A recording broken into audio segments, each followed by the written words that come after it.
CMBA President Matt Besser, and it's my honor to welcome you all to today's International Women's Day program hosted by the Cleveland Metropolitan Bar Association. As an organization committed to justice, professional excellence, and equity and inclusion, the CMBA is proud to amplify the voices of women leaders and advocates who drive meaningful change every day. The contributions of women in law, business, and government have shaped the history of Northeast Ohio and continue to define our future. But while today is a day to celebrate how far our legal profession has come in the march toward full equity and inclusion, it's also a time to reflect on the work that remains, to acknowledge that there is much more to do. And to get there is going to require our collective effort to foster an environment where all legal professionals have a true opportunity to succeed, to lead, and to thrive. So as we gather for International Women's Day, let's make today a day for both celebration and action. I'd like to thank our devoted panelists, sponsors, and event organizers for their hard work in putting together this impactful program. And with that, let's get started. Thank you all for being here, and happy International Women's Day. Thank you, President Matt Besser, for kicking us off this afternoon. Hi, everyone. I'm Lisa Black, the General Counsel of Catholic Charities and a member of the Cleveland Metropolitan Bar Association's Chief Legal Officers Committee, a sponsor of the CMBA's International Women's Day festivities.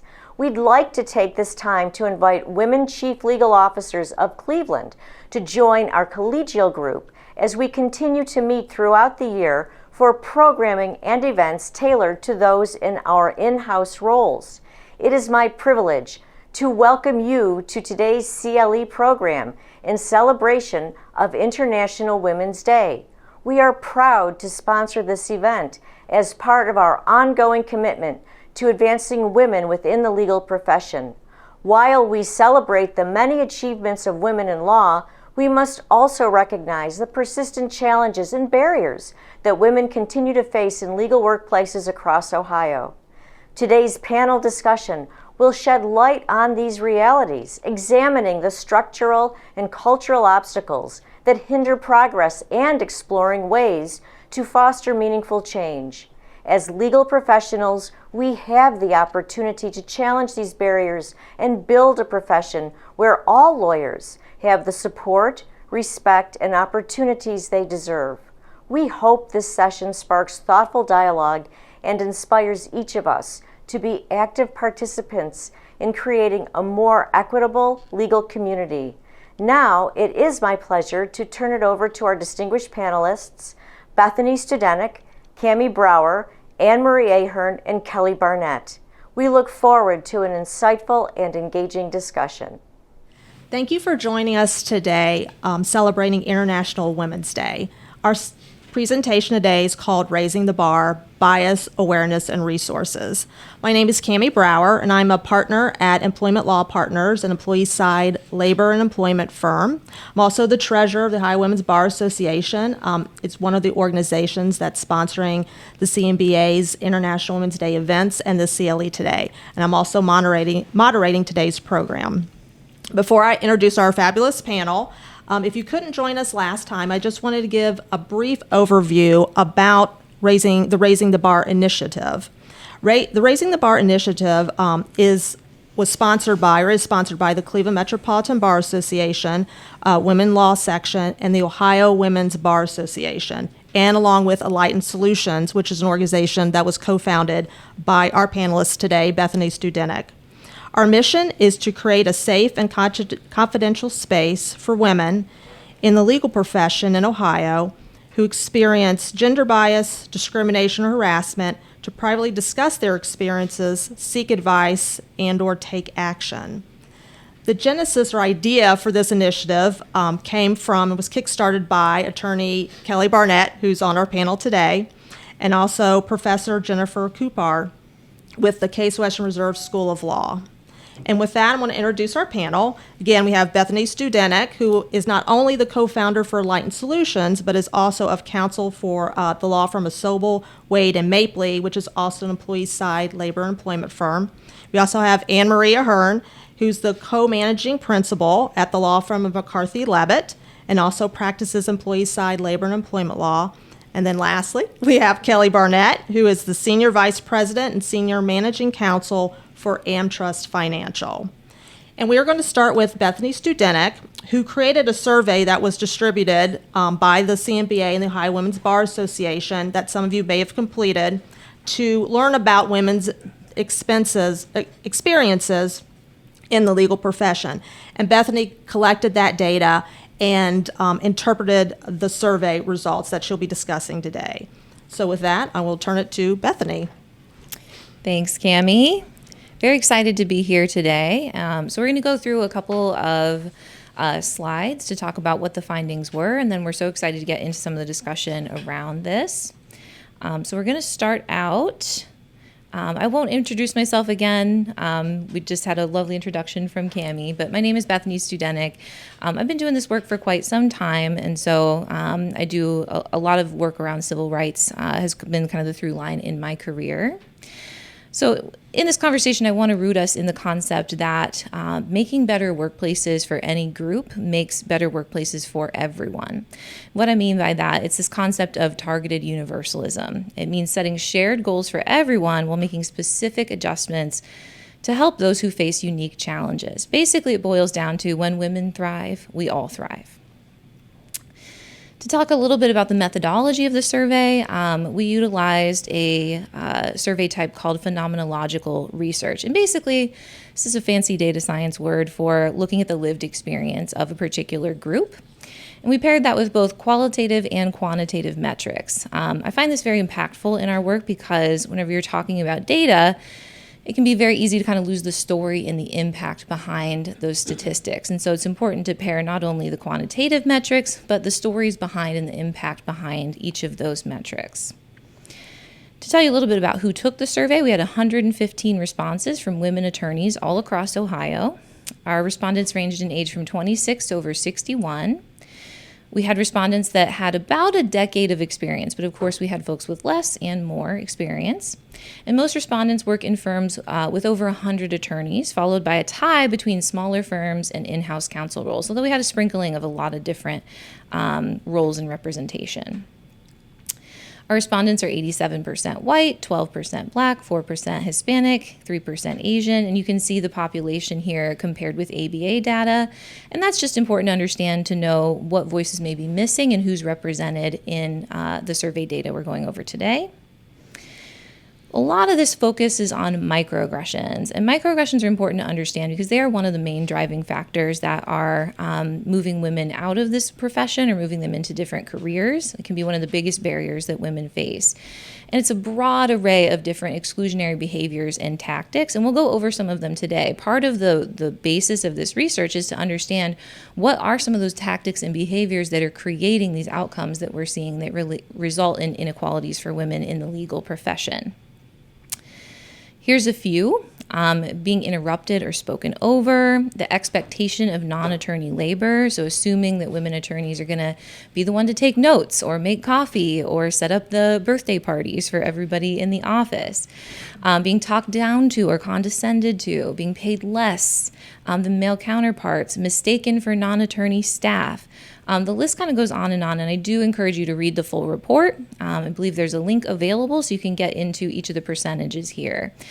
And there's even more, right? We measured a lot of different behaviors, and we created these behaviors based on conversations with women attorneys. These are some of the things that they talked about when they talked about the challenges that they're facing in their careers. And you'll see towards the end, we even have some that are very egregious, right? So we have things that are, difficult to deal with, and they might be things that you kind of navigate in the moment. And then there are things that are really, really concerning behavior. So we have things like unwelcome physicality. We have derogatory names. And so those things, sometimes I talk to folks and they think maybe we've moved on from that as a profession, but I want to be clear that those things are still happening in our local law firms. The most common top 5 microaggressions, 98% experience being interrupted or spoken over, 96% experience being talked down to or condescended to, 90% knew that they were paid less than coworkers. And that's always an interesting one to me because this statistic indicates that they know, right, that they're being paid less. So we assume that the statistic could be higher for women who don't know the salary of their peers. 92% were mistaken for other staff like court reporters, receptionists, etc. And 93% had the experience of being expected to give non-attorney labor, going above and beyond their actual job. 86% talked about family and caregiving. And this is an interesting one because this was from open-ended responses. So participants brought this up as an issue whenever we asked them about their experiences. Family and caregiving was the number one thing that came up. And we have a couple of stories here: having to work harder than male counterparts to build up goodwill, to last me through maternity leaves without being looked over by others. This is a huge challenge for women attorneys in this region. And I'd like to make the point, bringing it back to targeted universalism, men struggle with this too. A recent Pew survey found that 6 in 10 men also feel that they don't spend enough time with their children. If we're able to address this for women, we're also able to address this for men. This is a unified goal, but we do also acknowledge that women are disproportionately dealing with this burden. And so it's important that we focus on building better and more inclusive spaces for women at work. 90% of our respondents have been paid less than similarly situated male attorneys. The quote here: making less money than my male counterparts for equal or superior work. Often the bar is really high for women as well. So not only are we dealing with additional work, we have to give higher quality work, and then we're being paid less for it. So it can be very, very grueling for female attorneys in this field. One thing I want to point out about this too is that every time that we underpay a woman, we devalue our whole profession. This is a well-documented phenomenon. It's something that happens as women take over or go into male-dominated fields. We watch salaries go down for everyone across the board because every time you underpay a woman, you're undermining that ability for negotiation. You're driving down the average salary for everybody. I know we all want to be able to bill at good rates, and so every time that we're devaluing a woman, we're devaluing the profession. Often, people ask, why don't women just report these things? Well, 60% of respondents had never reported these issues, and there's a lot of very, very good reasons why women don't report. Here's some stories talking about this. I sensed that there would be repercussions if I reported it. A senior female colleague advised me against rocking the boat, cautioning that it could hinder my advancement, and I took her advice to heart. There are a lot of reasons. Women are concerned about how they might be treated. They're concerned about retaliation. They want to be able to continue in their roles. What we found is that women who report mistreatment at work receive little support and face danger in their own careers. The important point here: respondents were more likely to experience retaliation than to see their harasser reprimanded or terminated. That is why women are not reporting. If you're someone who is in charge of or able to have influence on the reporting process here, the proper response is to address those complaints, not to target the woman who reported. They inquired about what I wanted them to do, shifting the responsibility onto the woman instead of taking care of it themselves, right? She needed help and support in that moment. She was brave in bringing it up, and then she felt like she was being tasked with fixing everything as well. That's a very, very impossible situation to be in. We asked participants, which services, if offered, would you be interested in? The top was mentorship programs. The second was policy, research, or recommendations. As lawyers, I know we go to policy pretty quickly as a point that we want to see. A women in law complaints line or support system, healing supports and discussions, and assistance with filing formal complaints. And I think it's telling that assistance filing formal complaints is the least interesting to this group. Mentorship is key, plus the ability to be honest without fear of retaliation.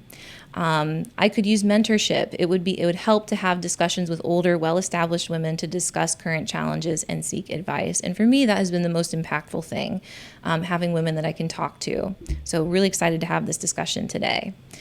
Last bit that I'll leave you with, targeted universalism. Again, more inclusive workplaces benefit everybody.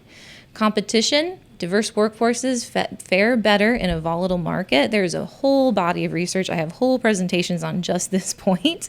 There's so much to back that up. And lastly, the future is diverse. The workforce is rapidly diversified. Gen Z, I know we think that they're all still babies, but they're actually in their 20s now. They're starting to come in to the workforce, and they are 48% racially and ethnically diverse. Women are more educated in that generation than we have ever seen. They're 33% LGBTQ. And so again, I just drive home the point that building those inclusive workplaces are going to be really important for attracting and retaining the future of talent here. Okay. Thank you, Bethany. So the last time we had this discussion, we were talking about your results. We were talking about these findings from the perspective of a male managing partner and also a female government attorney. So now for today, we have perspectives of female in-house counsel and also a female managing partner. And I want to talk first to Anne Marie about the term that was in Bethany's slides about microaggressions. And kind of what do you think about that term, and especially in today's context where there's the attack on DEI initiatives and things like that? Certainly. Bethany, that was amazing. Thank you for sharing your insights. You know, it's interesting because I am not only a managing partner, but I'm a person who I think falls into that category of older, well-established female lawyers, and I've also been an advocate for women in the workplace throughout my entire career as a litigator in employment law. So I've got, this is so, the intersectionality of what we're talking about here for me is interesting, and there's sometimes some tension between your role as a manager, your role as an advocate, your role as an advisor, and your own lived experience. But when I look at this topic of microaggressions, and I looked at the broad category of conduct that you described as a microaggression, I actually question whether that is a label that we should be using as often as it's sometimes used, because I think that we have to view where we are in this conversation and our progress against the current backdrop, where DEI is undeniably under attack, where women who are in a position of influence and leadership are sometimes automatically assumed to have been placed there because they are a DEI hire. And so to me, that term microaggressions, although I don't doubt that all of that happens, those are independently injurious events that thwart progress and equality.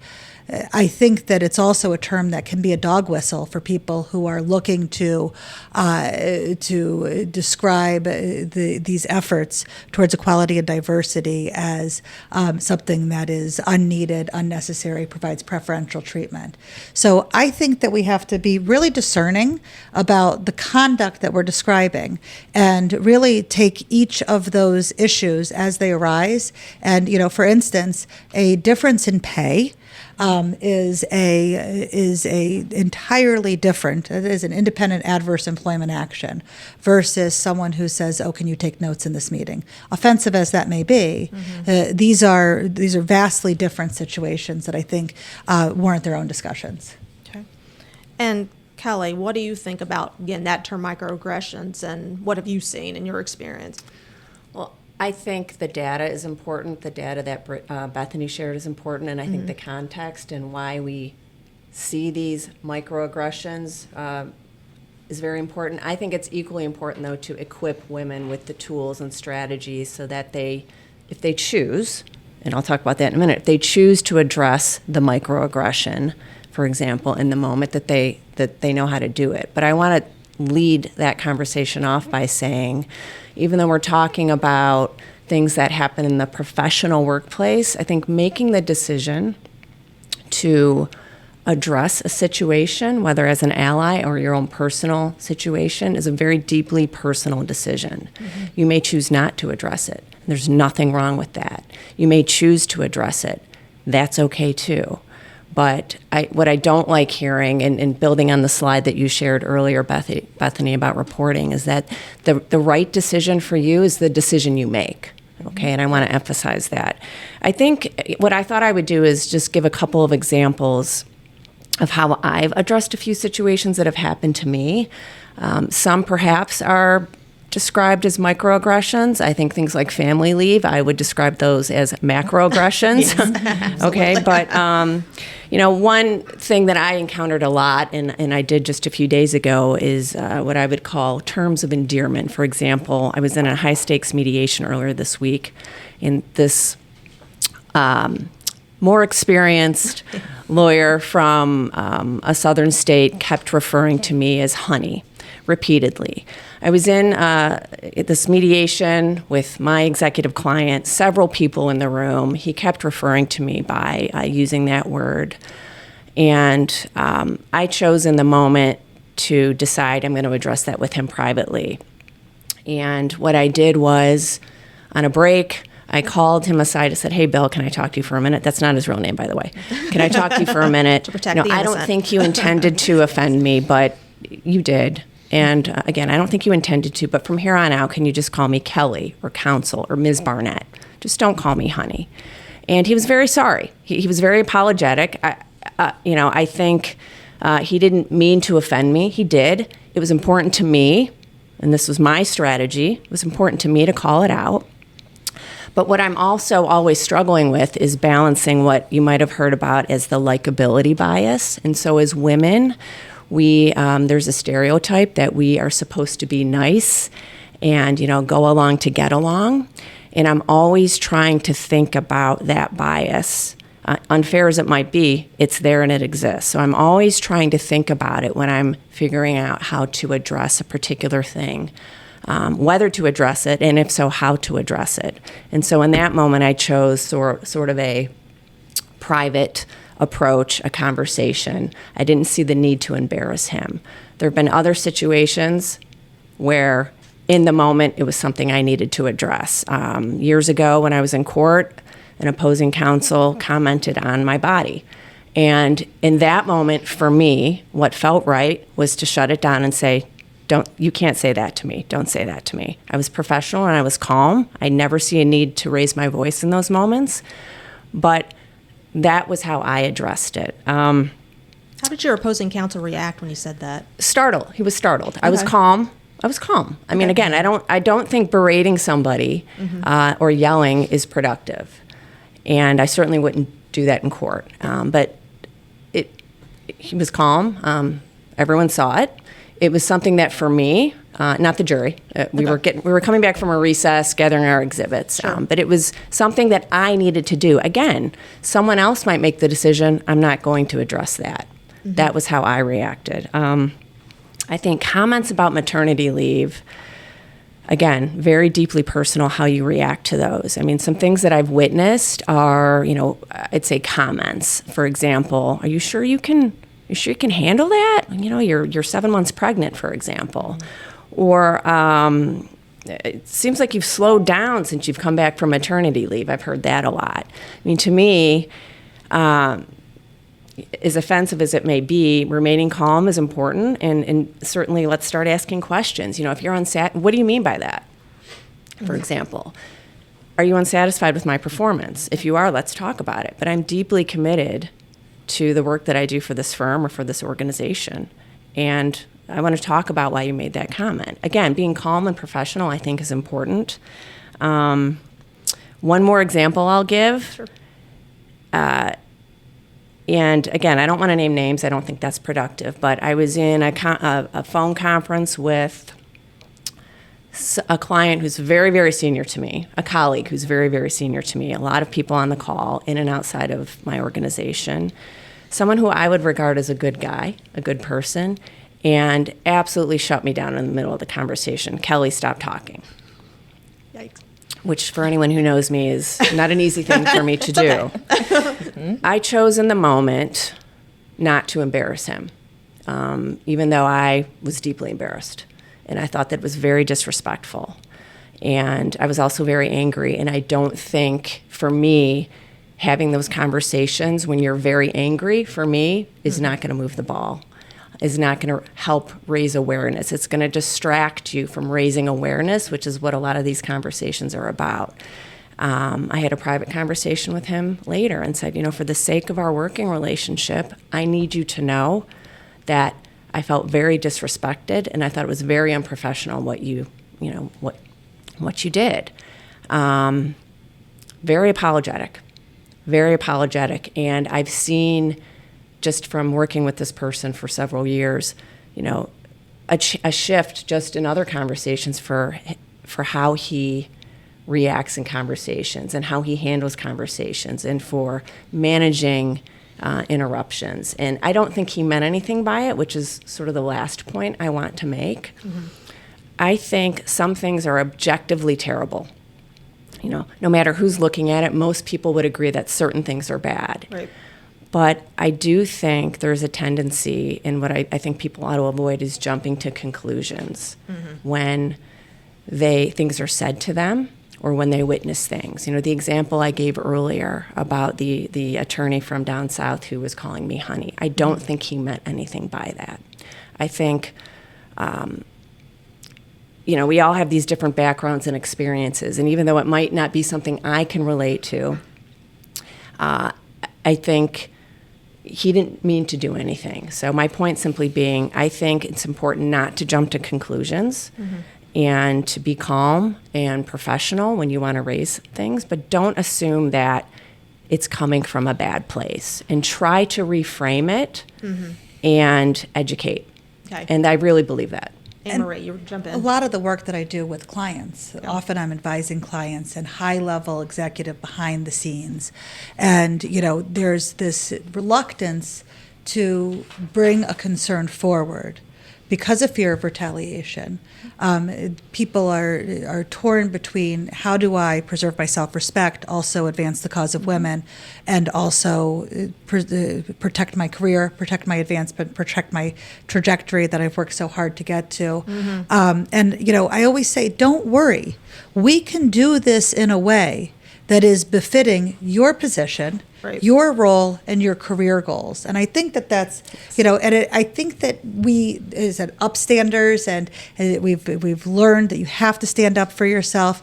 And I think that people are sometimes laboring under the false impression that what that means is that you have to go to HR and say, I'm being discriminated against, and it's because of my sex. And there's a lot of ways that you can get that same message across, many of which have been illustrated by Kelly, that are just as effective and aren't putting you in that position where you are putting yourself at risk. Right. It's just a lot of things. To Kelly's point, I always say I never blame a woman for how she reacts to a situation.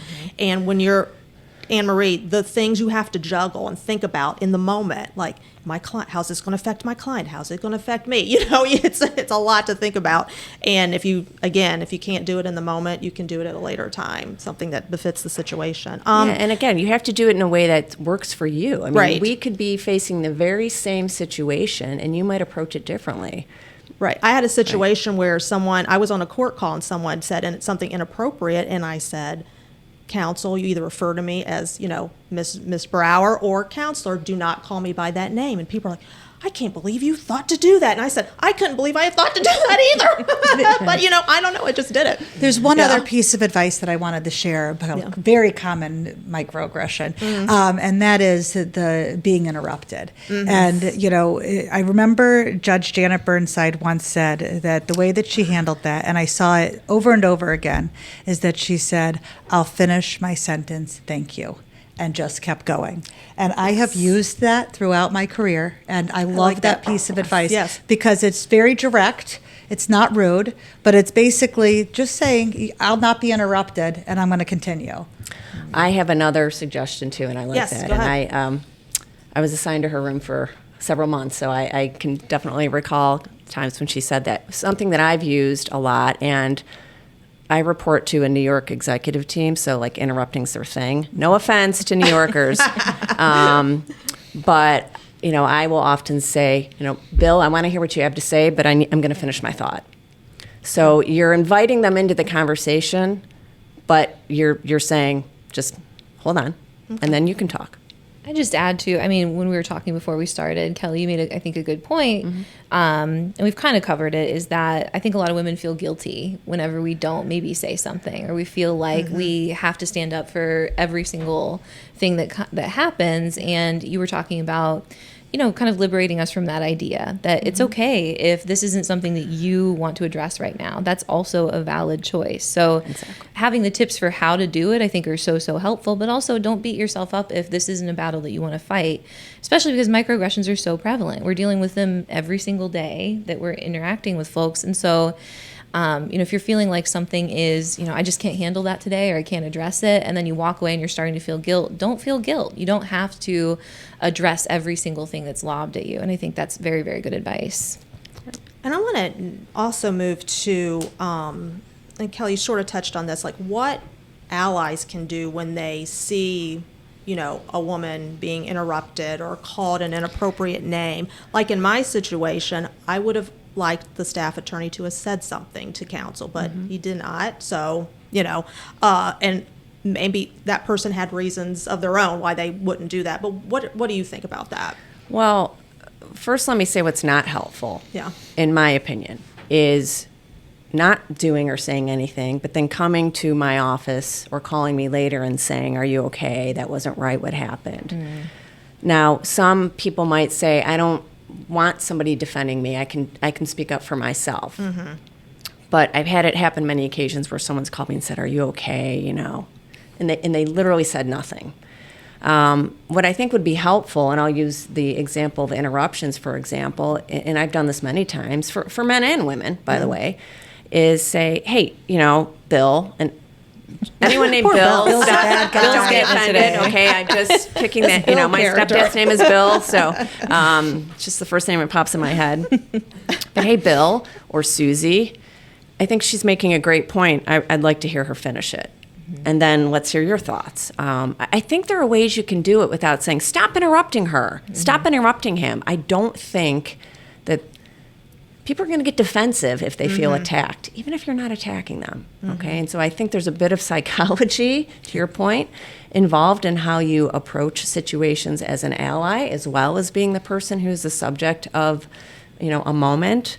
But not doing anything is okay. But I don't come to my office afterwards and offer me support. I mean, that's how that's my feeling. Again, that's how I feel about it when those things happen to me.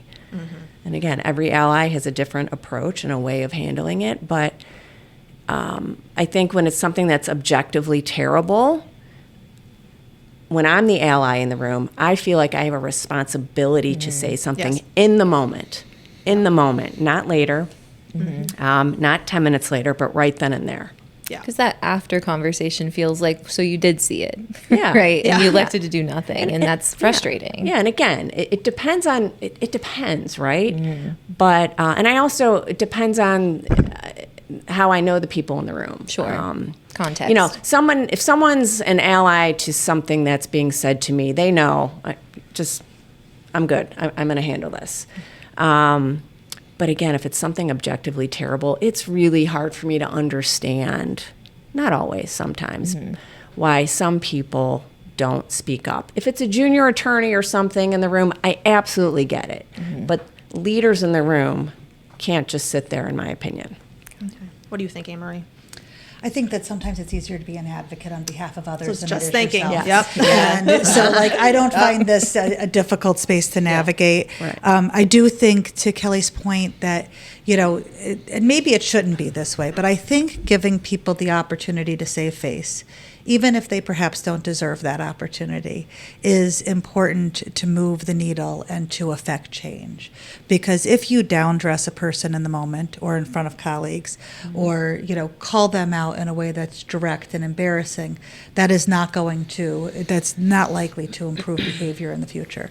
And a lot of times I think with some of these things, it's that people simply haven't considered it.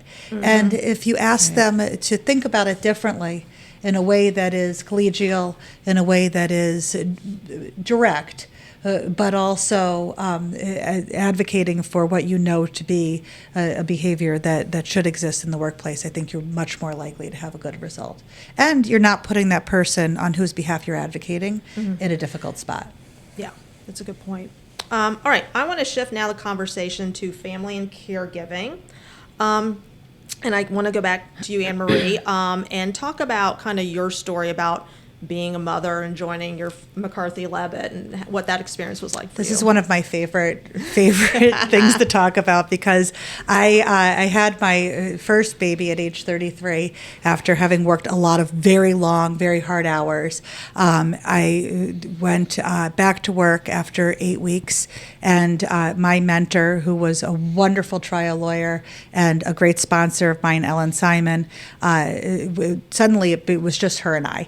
And so I have this baby, and she said, "Don't worry, we're going to do this together." And then she had the opportunity to run for Congress in Arizona, and so it was really just me. And so my whole first year of practice, I was very conflicted between wanting to spend time with this baby that I had waited a really long time for, and the work that I knew needed to be done. And so at the end of her first year, I was so exhausted. I said, "I'm going to be a government lawyer. I don't want to do this anymore." And at the same time, we were in conversation with McCarthy-Leavitt about joining. And I had an offer from the Office for Civil Rights for the U.S. Department of Education at a significant pay cut, and an offer from McCarthy-Leavitt to come over as an associate. And I thought, well, now is the time to define the life that you want. Mm-hmm. And so I said, and they didn't know me at all. They weren't entering into this transaction to get Anne Marie Ahern. So I said, "Listen, I will only come if I can work 4 days a week." And the managing partner at the time, who's been a great sponsor and friend of mine, said, "Well, we've never had a part-time lawyer, but that doesn't mean that we shouldn't, and so we'll give that a try." And so I did not work on Fridays. I mean, when we say did not work, we all know what that means. I didn't come into the office on Fridays. I still rarely come into the office on Fridays. I was able to be in the cafeteria every Friday for 6 years with my kids. I had that one day with them that was sacrosanct, that let me feel like I was doing a good job at being a mother and a good job at being a lawyer. And it meant so much for me to be able to design my schedule that way. My clients never knew, but I had that support. And, at some point, I was made a partner and then an equity partner on that schedule. At some point when I was still an associate, though, Ken Liffman, who gave me this opportunity, said, you get as much done in 4 days as everybody else does. So I don't know why we're paying you at 80%. And I said, that's a great point. And I would not have thought to ask for that myself, but he initiated that change in compensation and supported me all the way through as, a mother and a lawyer. And I think that and my youngest daughter wants to be a lawyer, and so that says to me that she doesn't feel like I've screwed her up too much.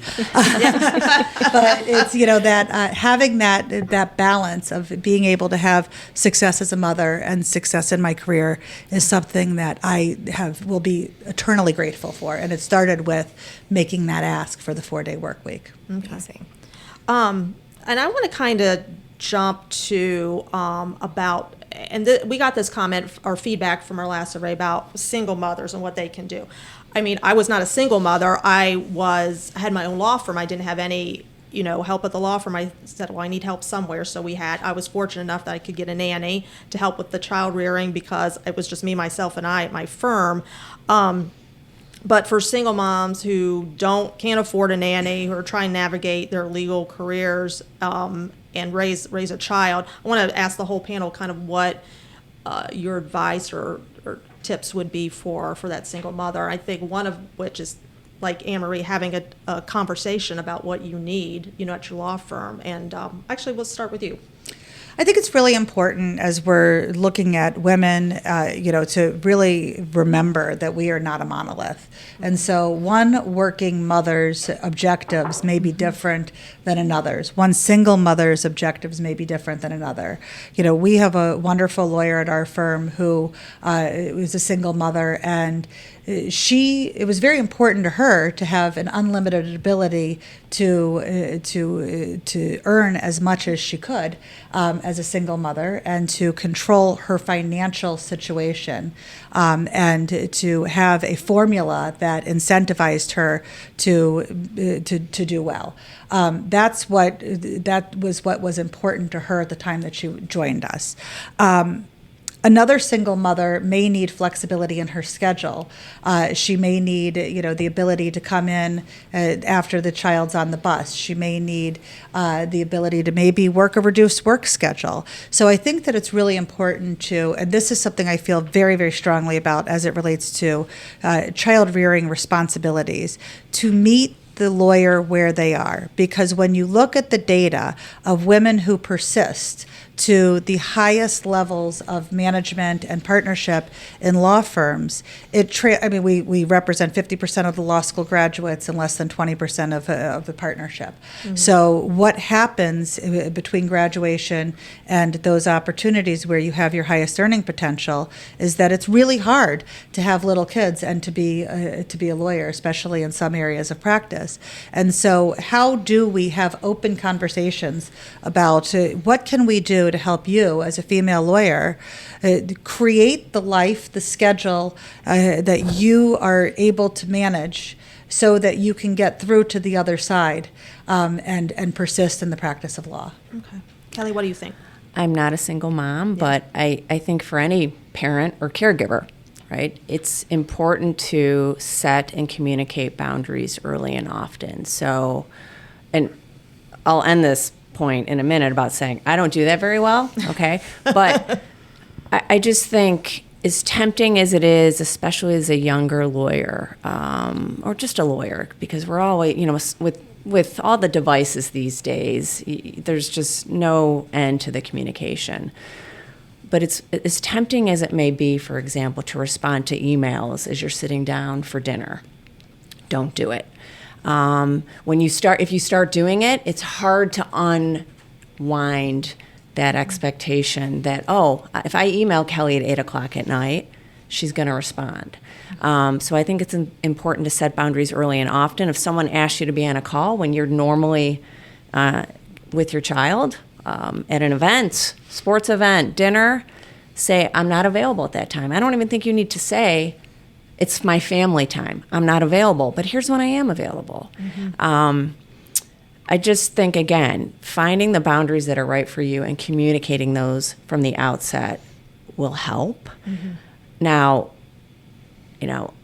I am not a big believer in balance. For me, okay. It's striking the right level of imbalance that works for me and my family. Mm-hmm. And that shifts as you go through the different stages in your career. But you got to find what works for you, and you've got to communicate it from the beginning.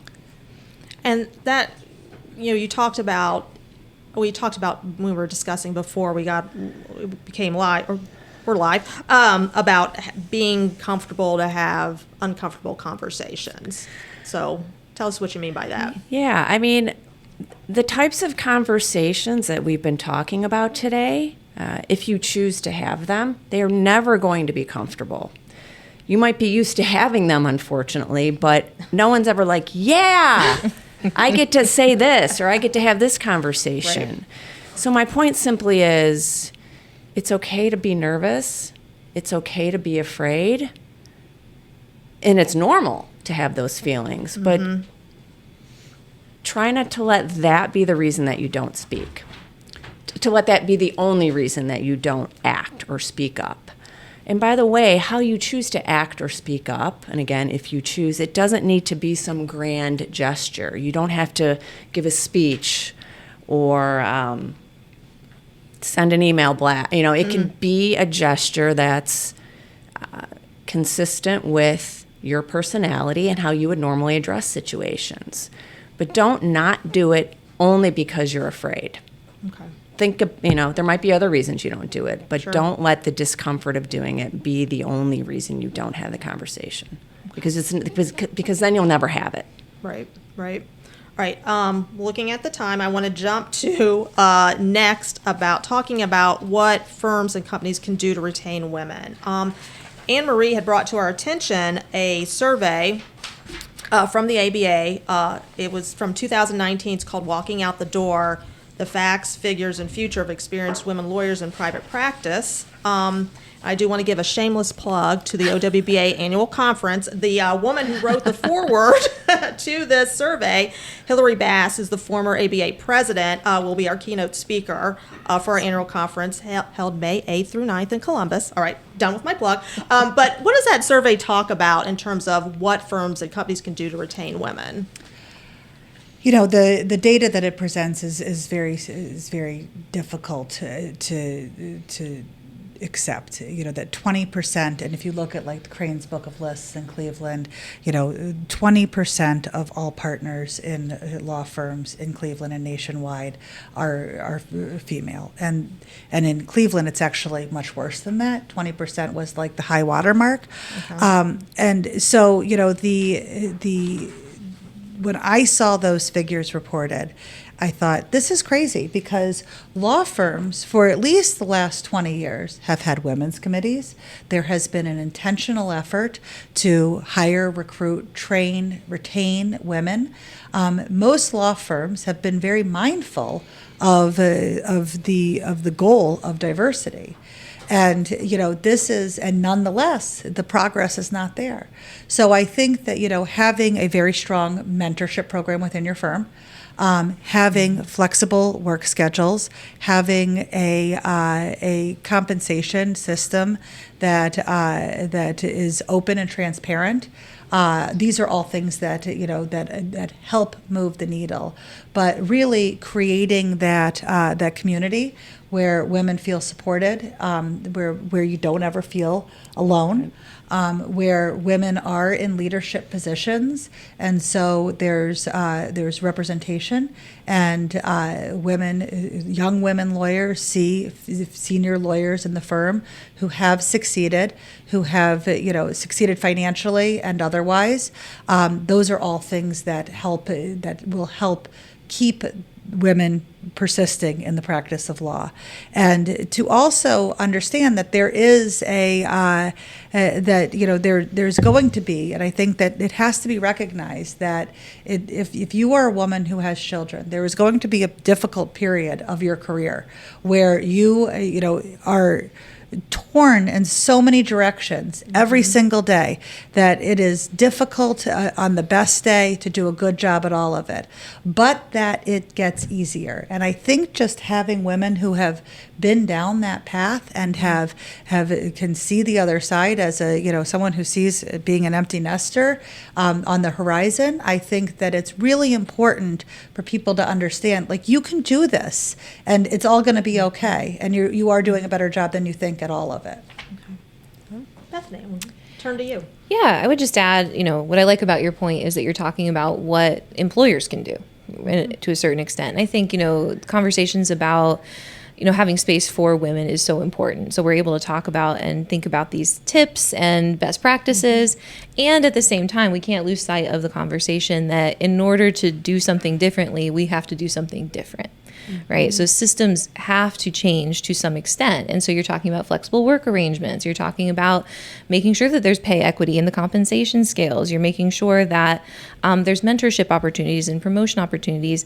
And I think paying attention to the microaggressions that we're talking about today, this entire list of the things that women are still going through, all of those little choices add up to the inequalities that we're seeing at the partnership level, right? The reason women aren't making partner is not because they don't do great work. It's because they're seen differently, they're torn down through the process, they're blocked from opportunity. And so making sure that we are looking at the systems and making those adjustments is imperative, because we're not going to see change until we make a change. Yeah. Kelly. Totally agree. Okay. Now, let me start by saying I do think most firms and organizations are trying. Yes. Okay. I do believe they're trying. I was fortunate to work at a firm for 12 years that had flexible work arrangements long before COVID. That's just one example. I'm fortunate enough now to work at AmTrust, where I've been for the last 6 years, where they have several internal leadership programs that women participate in at multiple levels, and our executive committee is involved. Our executive committee and other leaders in the company, including me, are involved in formal mentoring programs that renew every year, and I think mentoring is so key. Obviously, family-friendly policies. I mean, that's a given to me. Those should be everywhere, and not just for all parents, Right. okay? But I think mentoring is key. I wish, I've had so many great mentors over my career, but I think being able to have conversations with other women in particular that have been successful is just, it normalizes what you're feeling. And I just think it's really important for those opportunities to be present at firms and for in-house counsel. Yeah, and that's, I kind of want to wrap up then our conversation talking about mentoring, because that is one of the things in Bethany's survey that women want. And so I will, again, start with you, Kelly.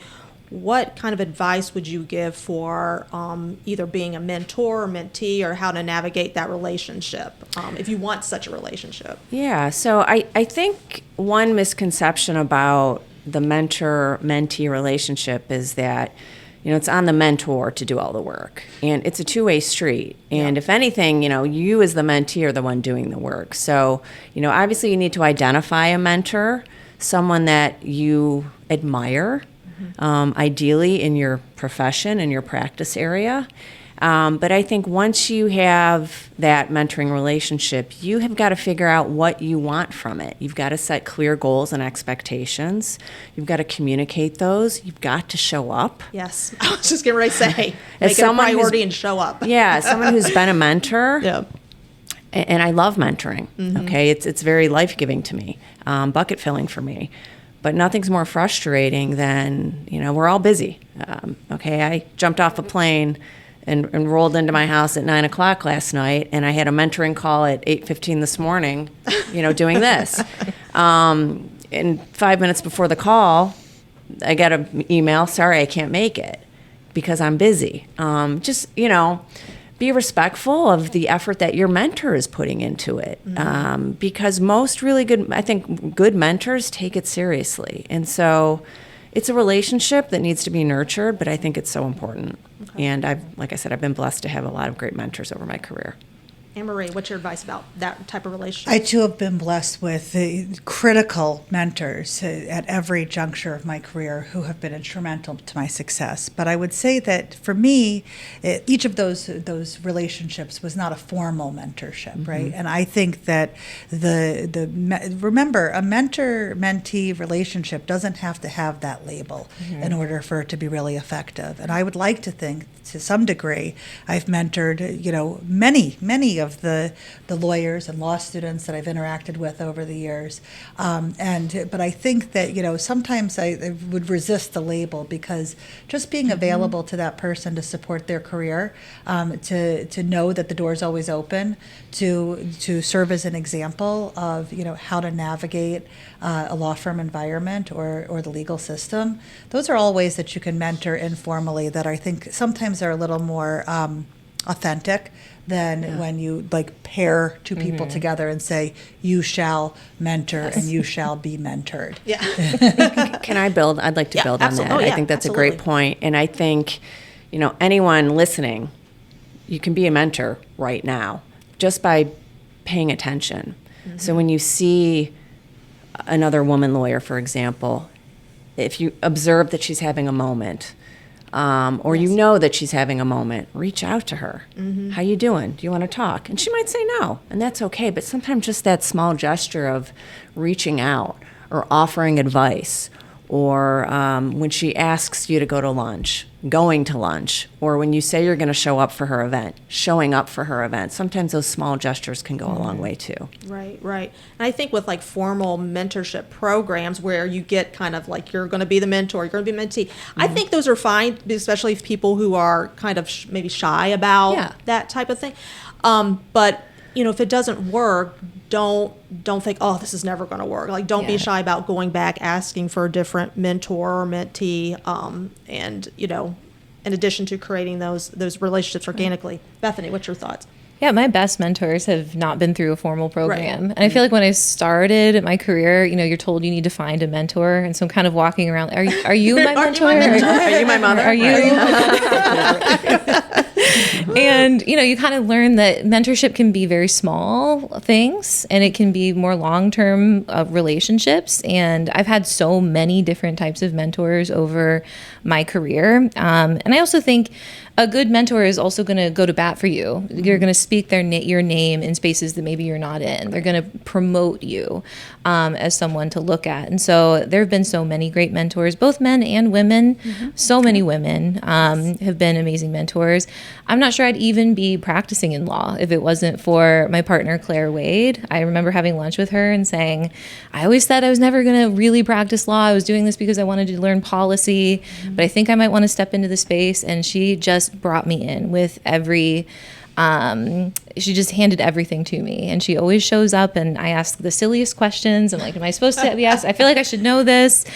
She repeats information. She's been an incredibly patient mentor with me. And so, I think and we didn't meet through a program, right? We met out here in the community, and she's been an incredible support for me. So again, I think the label can be a little cumbersome, but you can find mentorship in so many different ways. Yeah. And also you have different mentors for different areas of your life. Absolutely. You know what I mean? You could have someone more for the business side, or if you're experiencing these, macroaggressions, I'll use that term, another mentor that you feel more comfortable talking about those issues. Absolutely. Issues with. Kelly, were you going to say something? No, I was just going to say, and it could be, I said earlier, ideally someone in your practice area, right? But I mean, when I think about, if you were to ask me, name a mentor, the first one that comes to mind, and this sounds cliche, is my mom. Not a lawyer. She was a court reporter, did not want me to go to law school. So that's exactly what I did.